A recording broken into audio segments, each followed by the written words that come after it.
Bonjour à tous, je vous retrouve aujourd'hui pour une nouvelle vidéo qui sera assez longue et sur un sujet passionnant. Il y a quelques temps, j'étais tombée sur un article portant sur une créature issue d'une légende russe et je m'étais dit que ce serait pas mal de faire une vidéo sur le sujet, c'est assez original et ça traite d'une créature d'un autre pays, qu'on connaît donc pas forcément. Mais j'étais pas sûre d'avoir assez de contenu avec cette simple créature pour faire une vidéo entière, donc je me suis dit, pourquoi ne pas faire un petit récapitulatif de plusieurs créatures issues de légendes russes.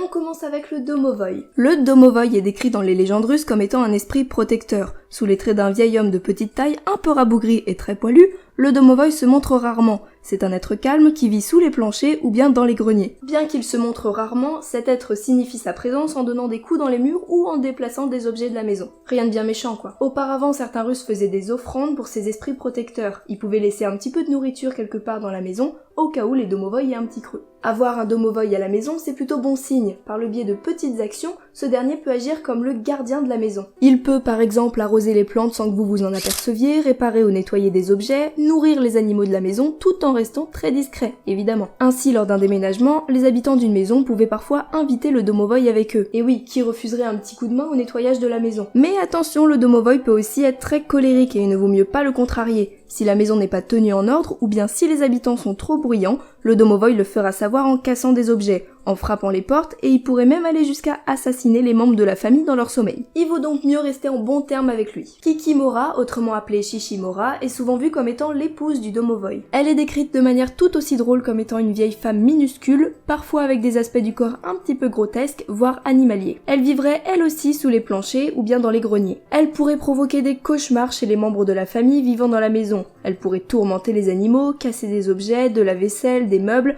bref, elle peut rapidement importuner une famille. Heureusement, tout comme le domovoï, si la maison est bien tenue, la Kikimora se fera un plaisir de s'occuper de la basse-cour et d'aider aux travaux domestiques. On passe maintenant à une légende qui effraie bien des enfants en Russie, il s'agit de l'histoire de Baba Yaga. Baba Yaga est une sorcière se cachant dans la forêt, et plus particulièrement dans son isba caractéristique. Une isba, c'est une petite maison traditionnelle russe en bois, une sorte de chalet quoi. Mais l'isba de la Baba Yaga est un peu particulière, puisqu'elle ne serait pas posée sur le sol de plein pied, comme c'est le cas pour les autres, elle serait en réalité totalement perchée en hauteur sur des pattes de poulet. Oui, c'est assez étrange, donc si vous croisez un chalet perché sur des pattes de poulet dans une forêt russe, ne vous approchez pas puisque c'est sûrement la demeure de la Baba Yaga. Elle est décrite comme étant une vieille femme unijambiste, ou alors avec sa deuxième jambe uniquement composée de ses os. C'est une sorte d'ogresse bien connue pour être cannibale puisqu'elle dévore les humains et tout particulièrement les enfants. Elle se déplace dans la forêt dans un mortier volant. Et oui, chacun son moyen de transport. Nous on prend les bus ou les trams, elle vole dans son mortier. Nombreux sont les contes mettant en scène la Baba Yaga, si bien qu'elle est faite maintenant pour effrayer les enfants qui, s'ils ne sont pas sages, seront emportés par la Baba Yaga. L'un des contes raconte l'histoire d'une petite fille que sa belle-mère, qui ne l'apprécie guère, envoie chercher du fil et une aiguille chez Baba Yaga.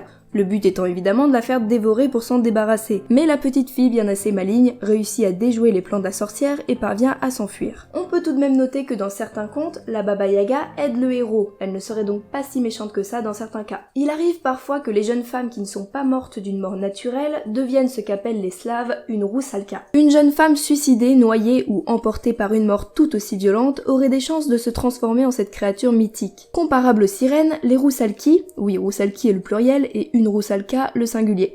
Bref, les roussalki sont des sortes de nymphes aquatiques particulièrement dangereuses. Elles vivent dans les cours d'eau, les rivières et, sous les traits de jolies jeunes femmes, peuvent séduire les promeneurs un peu trop naïfs et les entraîner dans les profondeurs pour les noyer. Donc il vaut mieux éviter de succomber à leur charme. Heureusement, elles ne seraient pas cachées sur les berges des rivières et des fleuves toute l'année, on ne les verrait que quelques semaines par an. Il existe un équivalent masculin à la roussalka, il s'agit du vodnik.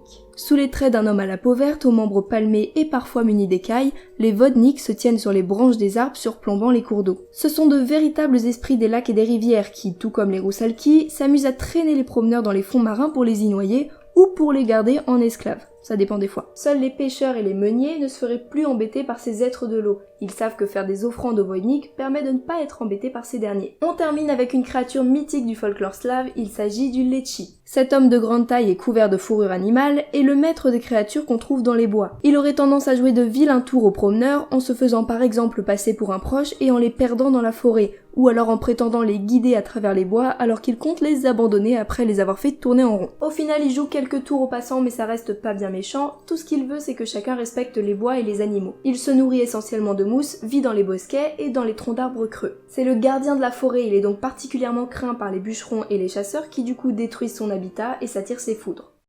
Et voilà, c'est déjà la fin de cette vidéo sur les monstres du folklore slave, j'espère que ça vous aura plu. Évidemment, j'ai pas pu tous les traiter, parce qu'ils sont très nombreux, j'ai pris ceux que je trouvais le plus intéressants. Mais si la vidéo vous a plu, vous pouvez toujours laisser un petit pouce de type positif et vous abonner si ce n'est pas déjà fait. Quant à moi, je vous dis à très vite pour une prochaine vidéo, et d'ici là, portez-vous bien.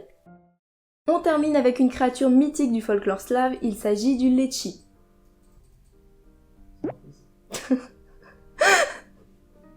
Mais chut. On peut tout de même noter que dans certains contes, la Baba Yaga aide le héros. Elle ne serait donc pas si méchante que ça dans certains cas.